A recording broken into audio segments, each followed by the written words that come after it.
En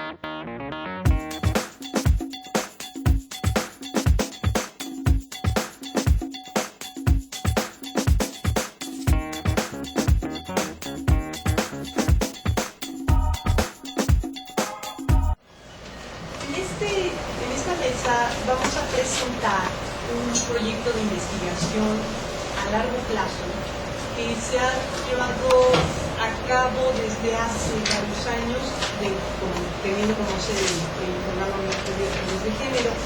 Como proyecto de investigación, además de formularse, además de plantearse como un proyecto, digamos, científico, un proyecto de investigación en ciencias sociales, tiene una intención específica que se deriva de una legislación que además es bastante reciente, un cambio en la legislación universitaria que se dio todavía durante el doctorado del doctor Ramón de la Fuente, en que se incluía como una de las características de la comunidad universitaria de esta universidad la equidad de género. La pregunta que dirige, que es el eje rector de la investigación que estamos llevando a cabo, que además se ha llevado a cabo en diferentes fases, con diferentes métodos, con diferentes tipos de recursos.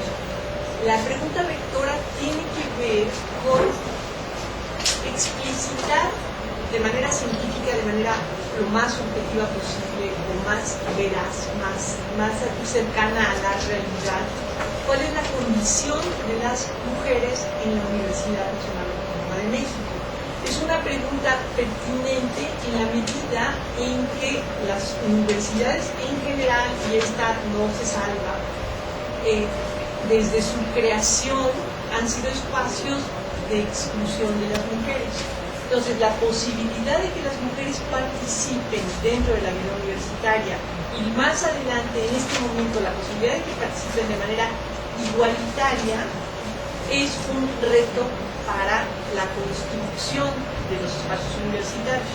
Entonces, la primera pregunta tiene que ver con esta duda que no es una duda fácil de resolver, es decir, en la medida en que seamos capaces de explicitar y de dar datos, sobre todo datos numéricos, sobre cuál es la condición de las mujeres, cuáles son las condiciones de las mujeres en términos de su participación en la vida universitaria, podremos llevar a cabo medidas que permitan llegar a una meta, que es la meta de la equidad, es decir, una universidad en la que haya una participación igualitaria entre hombres y mujeres.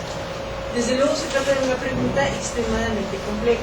Es una pregunta que, en primer lugar, ofrece un tremendo reto metodológico. No solamente por las dimensiones de la universidad, que ustedes saben que es una universidad con una planta académica de más de 30.000 profesores, investigadores, técnicos académicos. Una población estudiantil que rebasa los 300.000 estudiantes. Y con una población administrativa que rebasa también los 30.000 individuos. Entonces, se trata de una universidad de masas, una universidad enorme, que además desarrolla sus actividades en muy diferentes campos, inclusive fuera del Distrito Federal, no solamente del Estado de México, sino en sedes bastante lejanas, que tiene una cobertura en términos disciplinarios que prácticamente abarca todos los problemas de la ciencia en el momento actual y que además tiene una enorme variabilidad en términos de, digamos, estrictamente demográficos, es decir, las edades de las personas que participan en la vida universitaria son muy variadas. Podríamos pensar entre los 14 y 15 años que ingresa una persona al bachillerato de la Universidad Nacional Autónoma de México hasta, digamos, el momento en que un profesor emérito decide o no jubilarse, que puede ahorita ya ser por encima de los 80 años. Hay una enorme variabilidad también en términos de clase social. Es decir, tenemos un mosaico impresionante de posibilidades desde estudiantes que provienen realmente de clases populares, de la clase trabajadora, hasta personas de un refinamiento aristocrático, diría yo, muy impresionante también. Y por el lado, bueno, de la población administrativa, tenemos desde trabajadores jardineros, obreros, cocineras, en fin, también una gama impresionante de extracciones y una enorme, impresionante gama de actividades que se desarrollan para que la universidad tenga vida.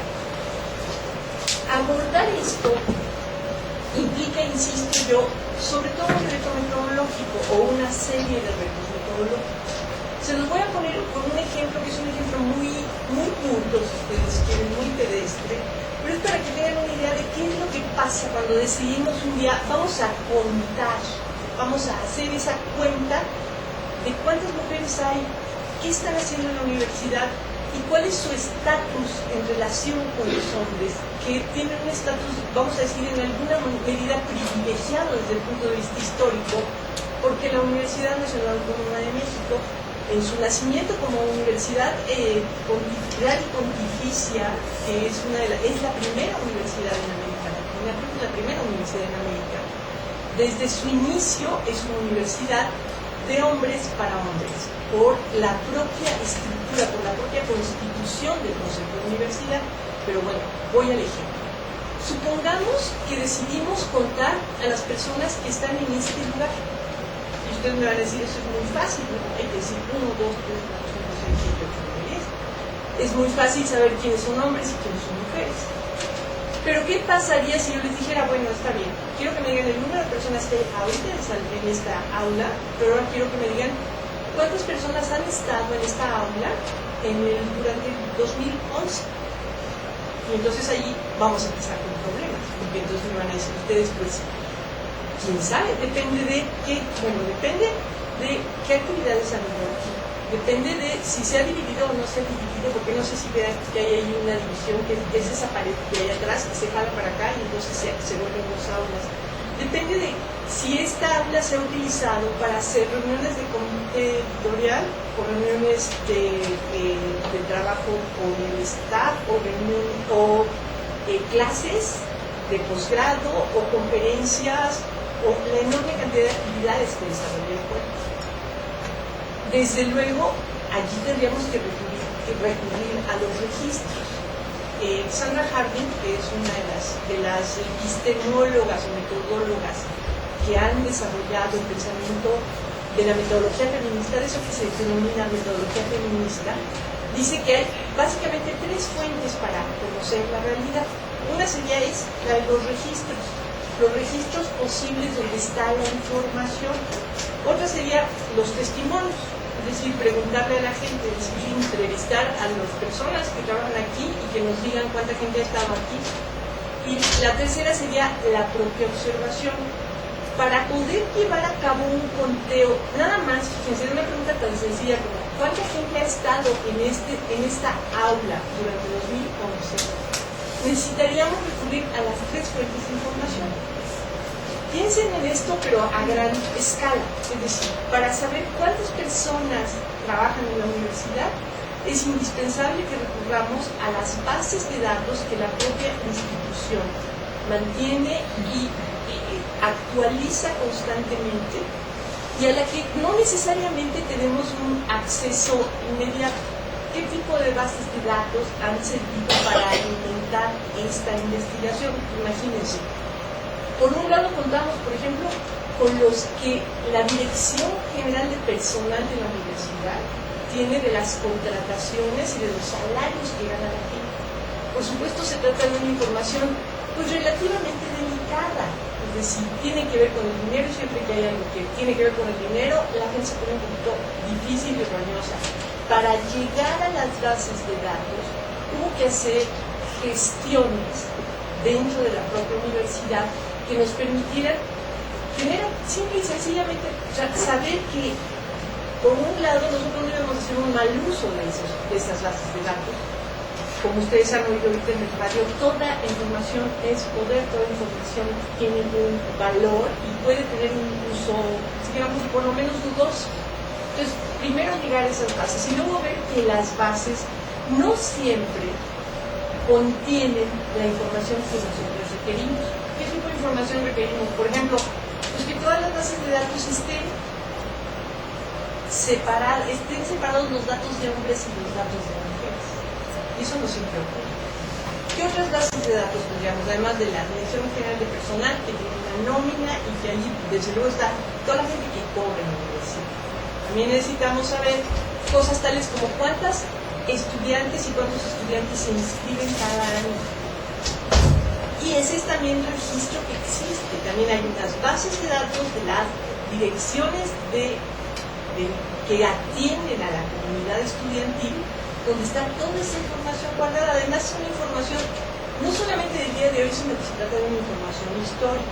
Esto nos permite, por un lado, con un juego gigantesco en el que podemos hacer comparaciones a lo largo de décadas de ingreso y egreso, calificaciones, materias reprobadas, velocidad, tiempo que se tarda la gente desde el día que se inscribe hasta el día que obtiene el título, eficiencia terminal. Todas estas informaciones estamos empezando digamos, llevamos, ¿qué serán? 3, 4 años empezando a ver la riqueza que hay en toda esa información. Eso nos permite, insisto, por un lado, establecer el estado actual, la situación en que está la universidad, en esa distinción que sería la de hombres y mujeres, y por el otro lado, hacer como una estratificación histórica que permita ver cuánto hemos evolucionado, cuánto ha cambiado, de qué manera se ha ido, por ejemplo, feminizando en ciertas áreas, en ciertos ámbitos, la universidad, en particular en el estudiantado. También tenemos la información de la Dirección General de Asuntos de Personal Académico, que nos permite saber, por ejemplo, cuántos investigadores y cuántas investigadoras hay, en dónde trabajan, quiénes se dedican a investigar, etcétera, etcétera. Digamos, toda esta información estaría en las bases de datos. Pero eso es una información estrictamente numérica, es una información que nos da cierto tipo de panorama de la realidad para poder complementar eso y sobre todo para poder hacer una interpretación válida que nos permita responder preguntas tales como, por ejemplo, ¿por qué la mayor cantidad de mujeres se concentra en ciertas disciplinas y en ciertas áreas o en cierto tipo de nombramientos? ¿Por qué las chicas siguen eligiendo más las carreras que se consideran estereotípicamente como femeninas? ¿Por qué para las chicas es más difícil o es más remoto o está menos dentro de su panorama de futuro estudiar una ingeniería o estudiar ciencias duras, etcétera, etcétera? Requeríamos otros instrumentos de información. Entonces, al mismo tiempo que tenemos el acceso a las bases de datos, decidimos, en particular para la investigación, para la fase de investigación que estamos presentando en esta mesa, recurrir a una encuesta. Una encuesta correspondería al espacio que Sandra Harding dice que es el espacio, digamos, del testimonio, lo que la gente dice.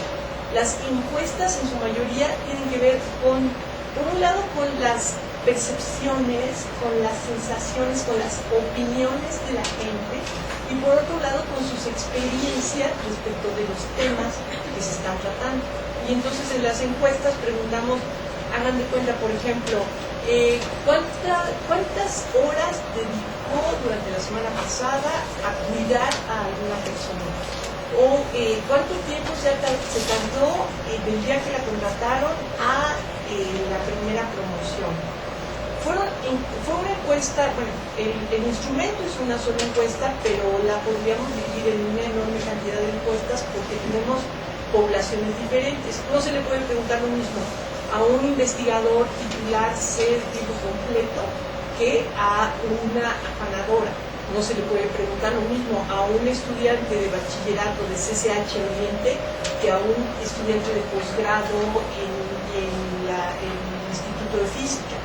Entonces, tuvimos que hacer, digamos, por lo menos un primer corte, y este primer corte tiene que ver con las tres poblaciones, la estudiantil, la académica y la administrativa, y dentro de cada población tratar de recuperar la complejidad y la riqueza de cada una de las composiciones. Entonces, desde luego, esta encuesta nos ofrece otro tipo de información que la base de datos no tiene, y luego contaríamos con la parte de nuestra propia observación, de nuestra propia experiencia como integrantes de la comunidad universitaria, ya todas con una larga trayectoria dentro de la propia universidad, y además yo creo que de manera muy importante con un acervo de, digamos, un acervo teórico al que yo denominaría la perspectiva de género.